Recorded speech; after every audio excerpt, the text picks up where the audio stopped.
Good evening, Karina Carvalho with ABC News. Turnbull Government ministers are trying to calm nervous backbenchers by emphasising no decision has been made to lift the goods and services tax. But the mood of coalition MPs darkened today when an anonymous government source described them as bedwetters. Political editor Chris Ullman. In 1998, the Howard government went to the people promising a 10% goods and services tax.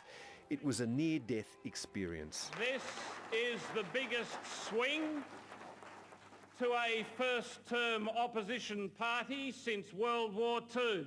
There was a clear virtue in taking a tax to a poll. So honestly and openly and candidly laid before the Australian people. But the price was high. The coalition lost 18 seats. We are trailing slightly at this time, but we haven't certainly given up the ghost. Mr Broadbent's seat is now counted among the Labor gains. So it's hardly surprising that Russell Broadbent isn't excited by the prospect of carrying the baggage of a 50% hike in the GST to this year's election. You'd have to have a very good argument to raise the tax by 50%. A very good argument, and that argument hasn't been put to me yet. And he hasn't taken kindly to an anonymous source describing backbenchers who are nervous about the open-ended tax debate as bedwetters. Whether they be a backbencher, whether they be a minister or anybody else, when they start to denigrate their colleagues in that way, it is an absolute disgrace. So, who done it? Well, Parliament isn't a court, so circumstantial evidence can lead to a conviction. In his program last year, the Treasurer described leadership rumblings as, and I quote, A bit of political bedwetting. a source in today's Financial Review on the front page describes coalition MPs who oppose a rise in the GST as bedwetters.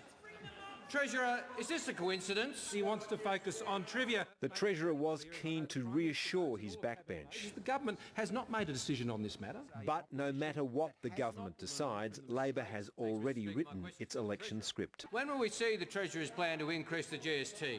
Or will we never ever see it, or at least never ever until after the next election? If the government does decide to lift the GST, then the hardest crowd to convince will be coalition MPs on razor-thin margins. Do you think you'd hold your seat?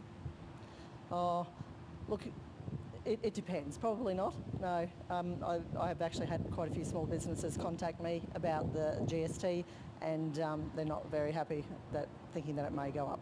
For the Prime Minister, there's a long road yet to walk. Chris Ullman, ABC News, Canberra.